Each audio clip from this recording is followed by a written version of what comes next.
Today's message that I want to share with you this morning, it is all about getting ready for Christ coming. It is getting ready for Christ coming, ama kujitayarisha kwa sababu ya kuja kwake Yesu. The keyword here is preparation, is getting ready, kujitayarisha, because God wants Jesus who is coming, and all that we are required to do is to be ready. Our preparation on our way of waiting upon His coming, it is by preparing ourselves. Praise be to God. And I know that everything that we normally do, it is always based on our preparations. Hallelujah. When one is going through the examinations and he's waiting for exams, all that he needs, it is to prepare himself. There is nobody who can go through and pass the exams unless he prepare himself. You want to build a house, and a good house, and a well-calculated house. All that is required is to prepare for that. And so in everything that we are doing, we always need to prepare ourselves. Do you ever want to have a business, and a big business? What we require is to prepare for that. Hallelujah. And how to prepare for that is by finding out, looking for capital, preparing a place where you want to have your business, and also looking after other issues that are related to that business. Praise be to God. And so I want us to talk about preparing ourselves, because God wants us to prepare ourselves for Christ coming. He wants to find us ready when He comes. Praise be to God. I'll let us read from the book of Mark 13 and verse 32 to 37. Mark 13, 32 to 37. Poleni wenye mitabu siwajapatia sijawapa my text. Mark 13, 32 to 37. Also we are going to read from Matthew 25 in verse 13. Matthew 25 and verse 13. And also we are going to read from the book of 2 Thessalonians 2, verse 1 to 3. 2 Thessalonians 2, 1 to 3. Others will follow later. Yes, but I want us to read from the book of Mark. Let us have the book of Mark 13 and verse 32. Na tutasoma kwa jina la Yesu. The Bible says that no one knows about that day or hour, not even the angel in heaven, nor the Son, but only the Father. Be on guard, be alert. You do not know when that time will come. It is like a man going away. He leaves his house and puts his servants in charge, each with his assignment, each with his assigned task, and tell the one at the door to keep watch. Therefore keep watch, because you do not know when the owner of the house will come, but whether in the evening, or at midnight, or when the roster closes, or at dawn. If he comes and suddenly, do not let him find you sleeping. What I say to you, I say to everyone, watch. Bwana asifiwe. And that is my text for today. Here it was Jesus who was talking to his disciples, and he was telling his disciples about the day of his coming. And he was talking when he was here on earth. that one day he will be gone and he will not be with them. And after that, he knew that he will come back again to take all those who will have prepared themselves for his second coming. Bwana asifiwe. That was his first coming, that he came on earth. But we are still waiting for another time when he will come for us, even to take us where he is, as the Bible is telling us. And here we can see what the Bible is telling us from verse number 32. If you read the whole of verse chapter 13, it is talking about the coming of Jesus. It is talking about it. And so here the Bible is talking that Jesus was talking to his disciples, and he told them no one knows about the day or the hour in verse 32. That there is nobody who knows about that day or hour, not even in angels in heaven, nor the Son, but only the Father. Hallelujah. And sometimes we tend to think that when one is gone, that is the time when the Bible talks about his coming. His coming is not when one dies, but there is a time when he will come. Hallelujah. Even to take his people.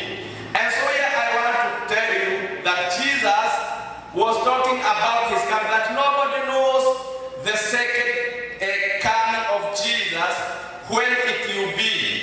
No one knows about the day. And the Bible says not even the angels, not even the Son himself, that Jesus himself, he don't know his day when he is coming back.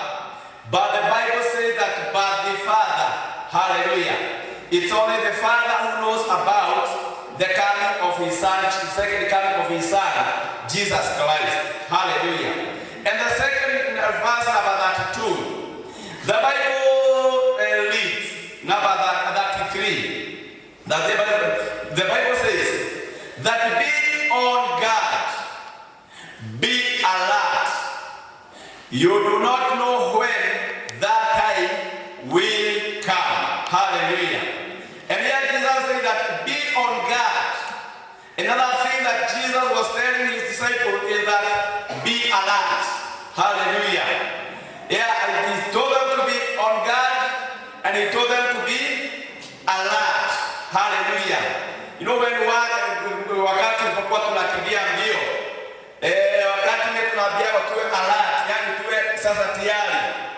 And so he was telling them to be alert, to be on their guard. And one was thinking about, one being on his or her own guard.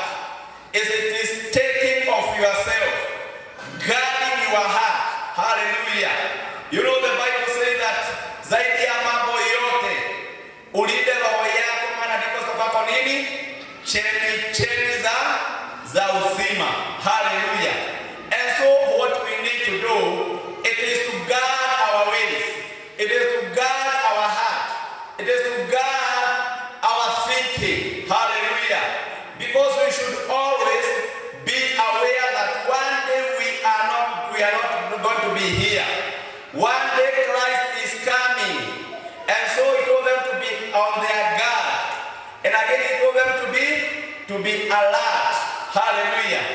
And here we are going to read more about being ready, about being on guard.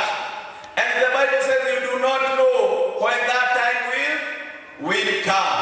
Hallelujah. In verse number 34, the Bible says it is like a man going away. Jesus was telling his disciples, it is like a man going away. He leaves his house and puts his servants in charge. And the Bible says that each with his assigned task, until the one at the door to keep watch. Bwana asifiwe. Here he was saying that it is like a man, ama tajiri ambaye wakati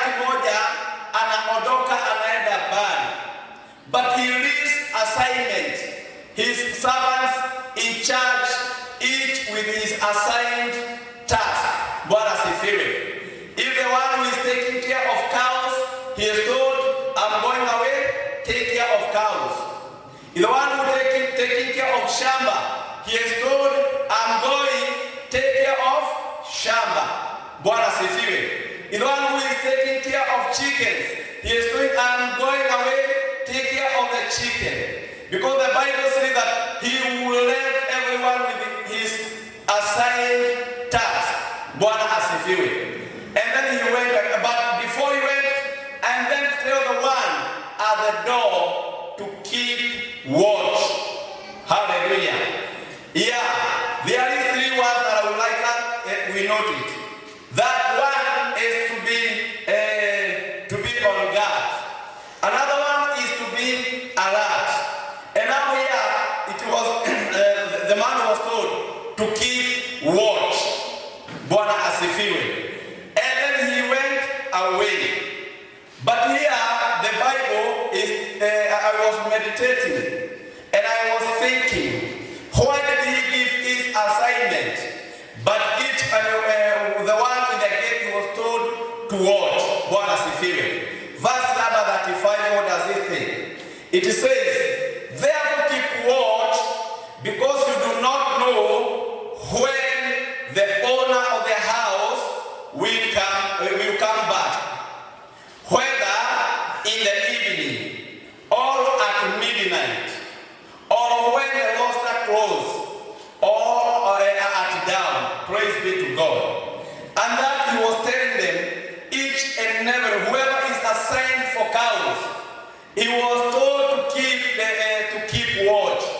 Whoever was left with taking care of Shamba, he was told to keep watch. And even the one who was left with assigned a task of the chicken, he was also told to keep watch.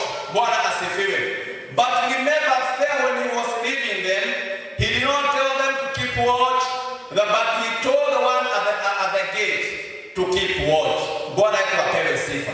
Not just because he was telling them, because you do not know when the owner of the house will come. He might come back where in the evening. He might come back in the midnight when we are sleeping. He may come back in the morning when the roster closes. Bwana asifiwe. Anaweza kuja wakati wowote. And he was trying to tell them it is good to prepare themselves. The only major assignment that he left with them, it is to keep watch. Bwana apewe sifa.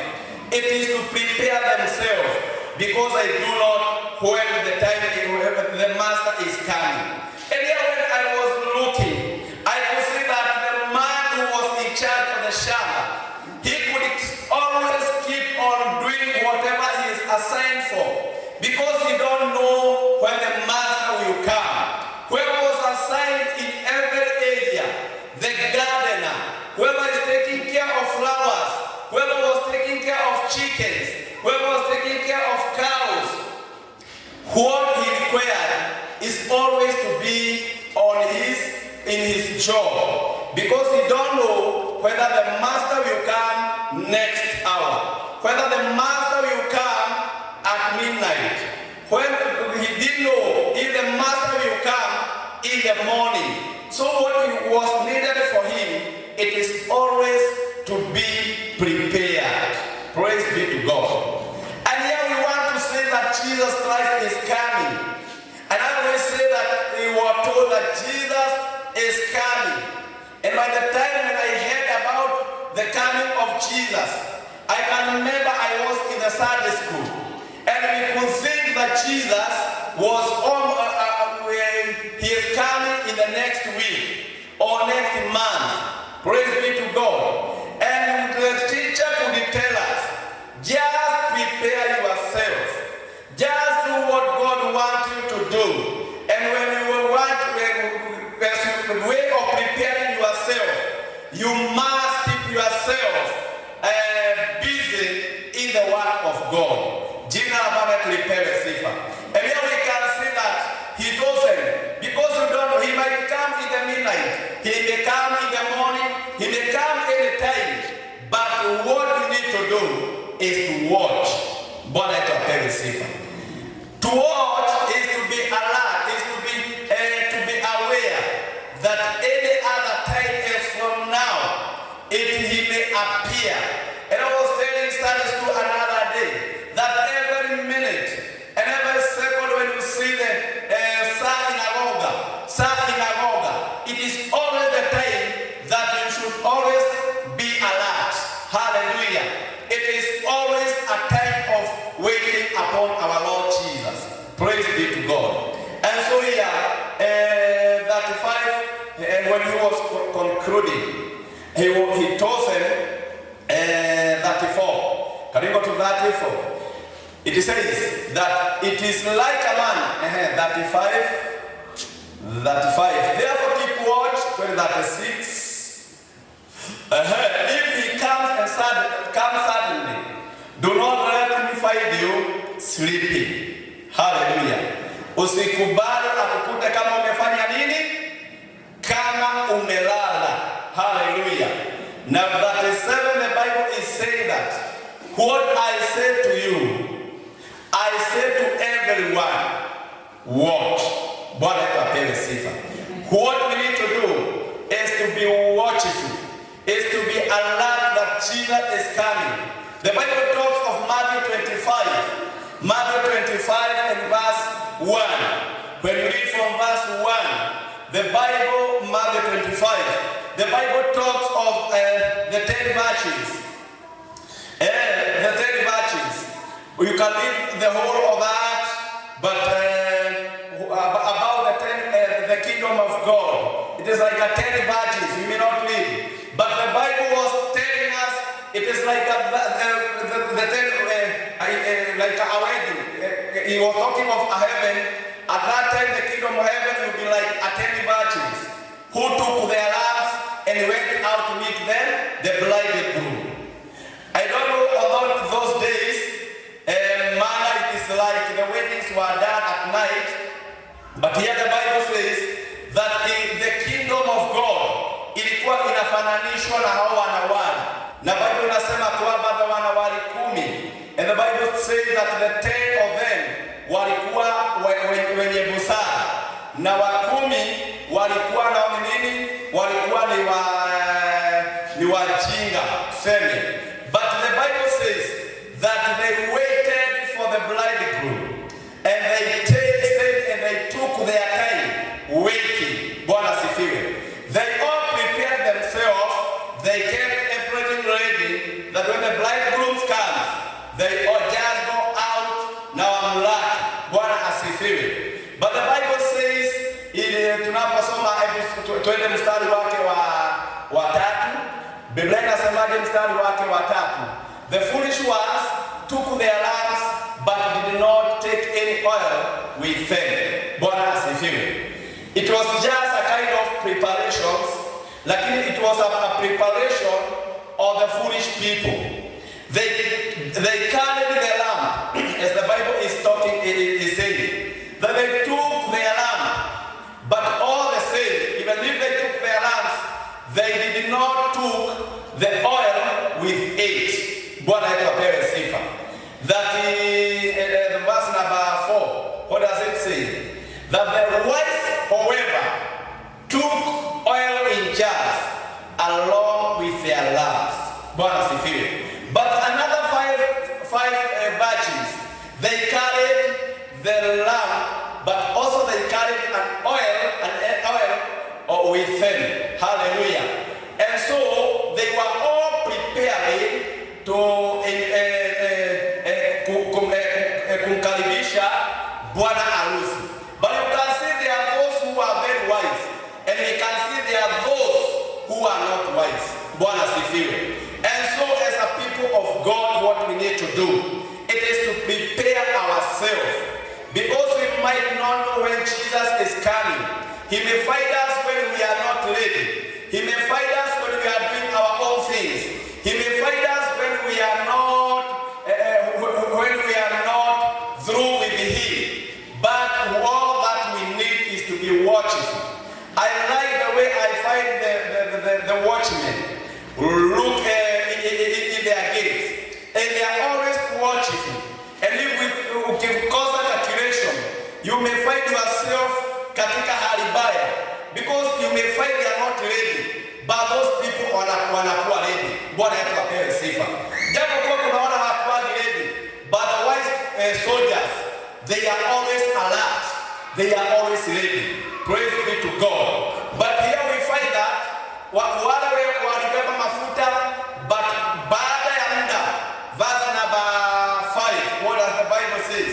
That the bridegroom was a long time in coming, and they all became dorsey, and they all talking. The bridegroom was a long time in coming, and they all became dorsey and fell asleep. Bwana asifiwe. Lakini nasema kwamba bwana harusi basi alikawia. They waited for him. They waited. Na Biblia inasema kwamba wakasinzia. Na Biblia inasema kwamba wakasinzia mpaka wakafanya nini? Mpaka wakalala. Haleluya. Lakini Biblia inasema kwamba mstari mwingine ya kwamba in the midnight, at midnight, the cry ran out, here is the bridegroom, come out to meet him. Wakasikia kelele harusi anafika, tokeni ili tuende tukamlaki. But here we find that after that, when they all woke up, the wise and the wise people, they found, the Bible says, mstari wa mwingine ya kwamba mstari wa 7, then all the virgins woke up and trimmed their lamps. Bwana sifiwe. Wakaamka na wakatengeneza mataa yao, lakini kwa sababu walilala, they found that taa zilikuwa zinazimia. But the wise people had their oils with them, and then wakaweka, they trimmed their lamps, na wakaweka mafuta. Hallelujah. But the other 5, though they had prepared to meet the bridegroom, they didn't have oil with them. And so they told the others, can you give us a little of your oil?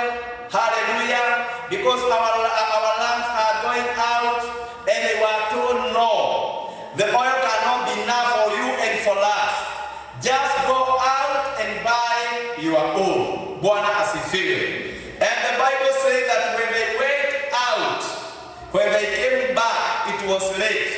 And they were told, we don't know you. Hallelujah. They were left outside. What does it show? It shows that we can be like the wise virgins, and at the same time we can also be like the other 5. Hallelujah. Who waited upon the bridegroom, but they prepared their mind, but they never prepared themselves kumkaribisha.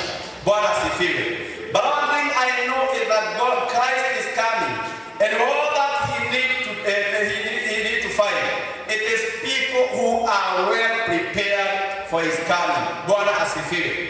I can remember when I was having my wedding, the way I prepared myself, I could not sleep. Others who have gone through it, they can tell as I tell. Praise be to God. How one prepares himself.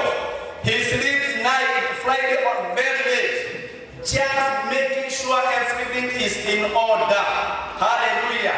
And so I can remember how I prepared myself because of my big day.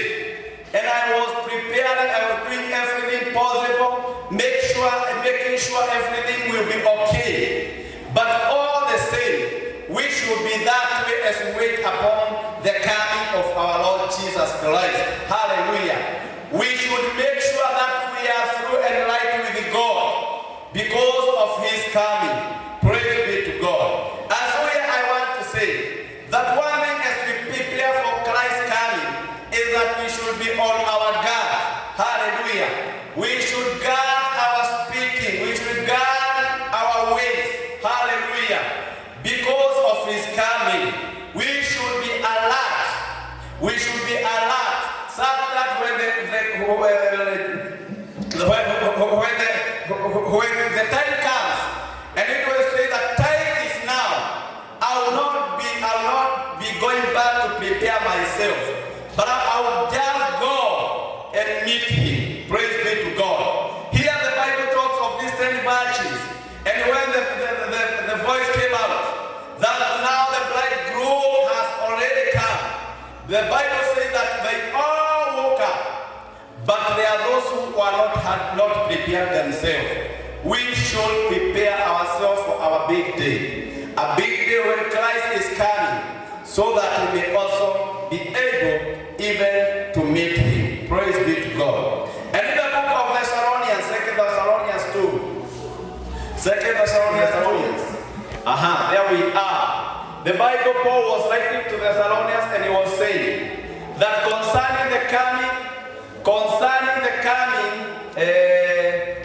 of our Lord Jesus Christ and our being gathered to him, we ask you, brothers, not to become easily unsettled or alarmed by some prophecy, report or letter supposed to have come from us, saying that the day of the Lord has already come. Bwana asifiwe. Here Paul was telling the church in Thessalonians, and he was talking about his coming. Let us read number 3. Let us go to number 3 again. Number 3. Do not let anyone deceive you in any way, for that day will come until the rebellion occurs and the day of lawlessness is revealed, the man doomed to destruction. Bwana asifiwe. Here he was telling them about the day of his coming. And he was saying that concerning the coming of our Lord Jesus Christ, akawaambia kwamba we ask you not to become easily unsettled. That is verse number 2. Bwana asifiwe. Akawaambia kwamba hii siku ambayo inakuja, lakini akawaambia kwamba wawe watu ambao wasio watu ambao ni unsettled or alarmed by some prophecies, because people will come from that corner and they tell that Jesus is coming a certain day. We heard of people in the history that people who died just because they were waiting for this day, and they were told that Jesus was coming sometime, and so people saw their lamps and people went away, and we could hear that people dug some holes and they stayed there as they await for Christ's coming. Hallelujah. Another time in Uganda we heard of people who also did the same, and they gathered in the church. Hallelujah. And they all died in the church because they wanted to meet the Lord, and the church was back and they died there.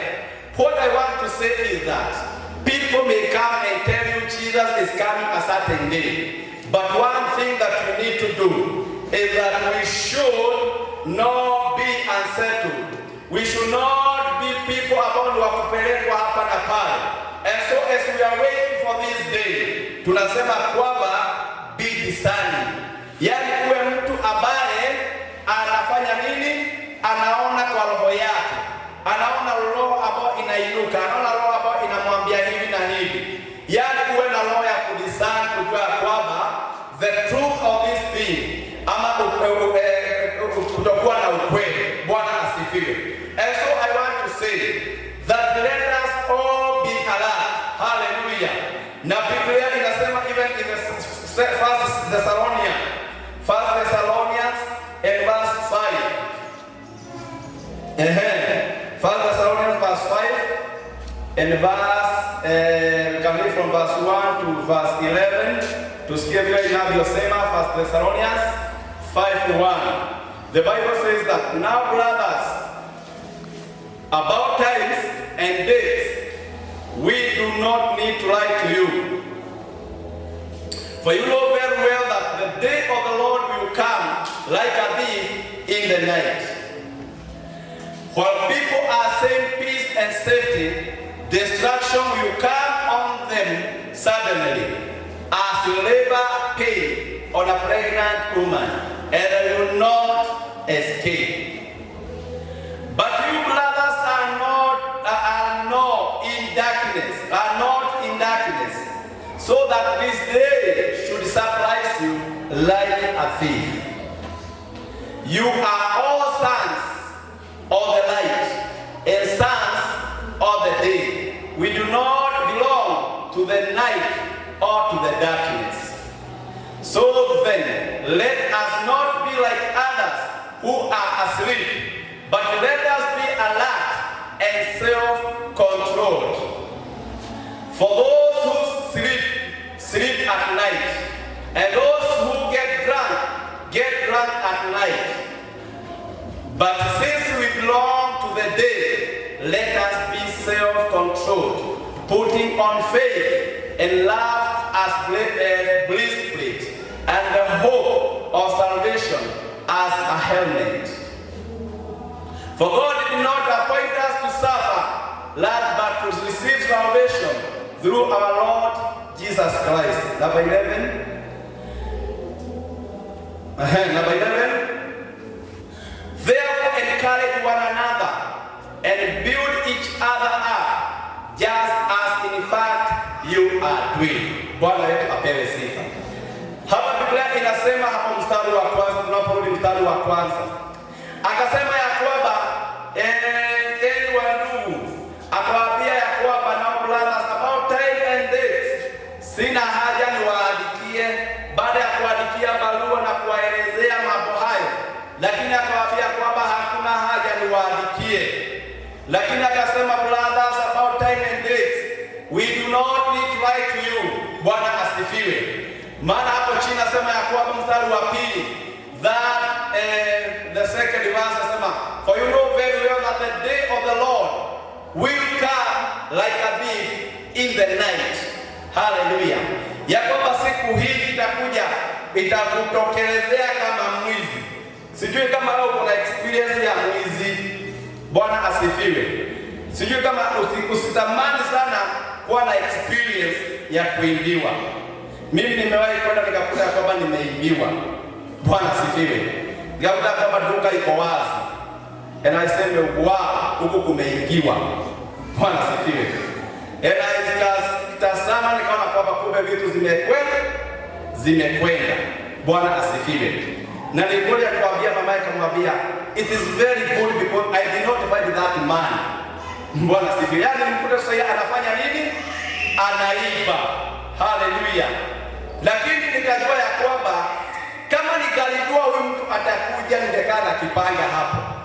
Akiniambia kwamba nakuja at midnight, ningejitayarisha nikae hapo. But I didn't know that mwizi is coming. Bwana yetu apewe sifa. He just came when I was thinking I have enough security, nimekaa vizuri na nimestoko duka vizuri, but nikakuta kwamba duka imefanya nini? Imeingiwa. Bwana asifiwe. That's how the day of the Lord will be. It will be that when you are not prepared, it will be like a thief who just come. Hallelujah. Itakuwa ni kama mwizi ambao anafanya nini? Anakuja. Lakini I tell you my brother, that we should always be prepared. That's why we are saying that we should be alert. Hallelujah. We should be alert. Maana kama mwizi atalijua, mtu atalijua wakati mwizi atakapokuja. Biblia inasema kwamba atalikesha, atalikaa pale, akijitayarisha na hakeruhusu lolote litokee. Praise be to God. Akikaa amejitayarisha kwa sababu ya kuja kwake kwa yule mwizi. But all the same, let us prepare ourselves. Hallelujah. I like the way people ambao wanajiprepare kwa mambo mengine. When one is having a function, the way he prepare himself, and that should be the way. Hallelujah. When you told me that you are coming to my house, I did not just stay and wait, but I have to prepare myself. I can remember one day, we organized something that they are coming to make a visit, and I didn't tell Mama Emma that people are coming. Bwana asifiwe. As a man, I did forgot that I had a visitors. Hallelujah. And when we were just tulikuwa tumepumzika, tunaona runinga, Bwana asifiwe, I had a knock in the door, and I say, wow, we had a visitors. Bwana asifiwe. Hallelujah. And we have to do something. We have to do something. Haraka. Hallelujah. I don't know whether he noted that we are not prepared. Bwana asifiwe. But we are prepared in the gazette there, and we are ready that we are eating and going to sleep. We were not waiting for somebody. Only to find that mama has na mzee wamekuja wamebeba mifuko. Bwana sifiwe. We were not aware. Mama yake akaniambia wao huku niambia. Bwana sifiwe. You know we have to do something haraka. Go to shop. Hapo haraka tunapeana vitu kwa mlango ya nyuma ili wasione vitu ikiingizwa. Bwana sifiwe. Wasione kanyama ikiingizwa sababu sasa kumeharibika. Hallelujah. But they did not know that we are not prepared. Bwana apewe sifa. And I told Mama Emma, if it was the Lord who was coming, hallelujah, he could find us unprepared. May God help us. Bwana apewe sifa. Even if I got somebody, I could notice that he was not prepared for us. We didn't have, he was not waiting for us. Hallelujah. Nikija nikute meza, iko na mashukari, mikebe iko juu ya meza. Hallelujah. Viti vile hata haijatandikwa, najua kwamba huyu hapo anajua kama ninafanya nini. Ninakuja. That is why I like telling people that I'm coming. Bwana asifiwe. But we should always be prepared for his coming. Bwana asifiwe. As I wind up, I want to say that we should prepare ourselves by being on our guard. Hallelujah. Yani kulinda chochote ambacho kina shetani anaweza kuakaa roho zetu, kuongea kwetu na mambo mengine. Bwana apewe sifa. Another thing is that we should be alert. Alert is being ready. Yani kujiweka ukiwa chonjo. Ukisema ya kwamba if Christ is coming another minute, I have to be alert that wakati mmoja tu ikitangazwa time is now, I'll just go. Bwana apewe sifa. I should be alert as I wait, prepare the day of prepare myself, as a way of preparing myself. Another thing that Jesus told them is that watch. Na akasema kwamba Yesu akawaambia kwamba tunawaambia hata nyinyi mfanye nini? Mwe watchful. Yani mwe watu ambao wamekesha. Watu ambao watajua kwamba now something is happening. Unajua kuna wakati taa ilipokuwa inazimia, they were not aware that taa ilikuwa ikizimia because they were sleeping. They were not watching. Bwana asifiwe. And they went and they select. And they wait for the bridegroom. Wakaendelea kulala. And on the other side the taa ilikuwa inazima. Only when they heard the voice that time is now, they woke up and just to find their lamps were going down because they didn't have oil with them. Bwana apewe sifa. We should be watchful. So when we are watching, we feel that roho yangu inaenda chini, kiroho changu kinaenda chini, kujitoa kwangu kunaenda chini. Bwana apewe sifa. That is the way of preparing ourselves. And when you find yourself that you are going down spiritually, you'll be able to look for anointing. You'll be able to prepare yourself through prayers and reading God's word. Hallelujah. Because of his coming. Let us prepare ourselves. Let us always be ready. Hallelujah. Another thing is that be discerning. Be discerning because of the people might tell you this and that. That the kingdom of God, that the Lord is coming another week.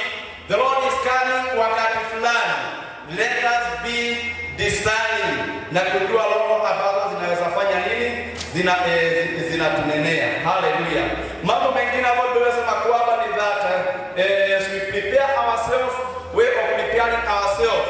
It is by encouraging one another. In Thessalonians 5 verse 11. Here the Bible was saying, encourage one another and build each other up. Hallelujah. It's also a way of preparing ourselves by encouraging one another, because the journey is with us and the Lord is coming. We must encourage one another. Always make sure ya kwamba wewe una neno la kutia mtu moyo katika jina la Yesu. We know that we are hatufanani. There are people who are wakati mwingine ni wanakuwa na wimbo ya kufuja moyo, but always encourage one another. And the Paul was telling the Thessalonians after that day, anawaambia kwamba and build one another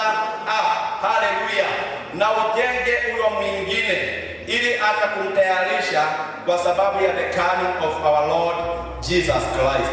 Praise be to God. Mungu wetu apate kutubariki na kutusaidia. Nitaka nifikishe hapa, lakini ningeomba ya kwamba Mungu wetu atusaidie. Make sure that preparing is for yourself. My duty, my assignment is none other but preparing myself. Let every minute, every second, every wakati wowote, sekunde yoyote ile iwe is a minute of preparing myself. Praise be to God. Because anytime Christ is coming, He may come in the midday, He may come in the evening. Anytime He is coming, let us always prepare ourselves. I would like us to start up. Ningetaka tuweze kusimama and we tell God to help us. Hallelujah. Yes, we tell God to help us to prepare ourselves. We might not know the day, but let us prepare ourselves in the name of our Lord Jesus Christ.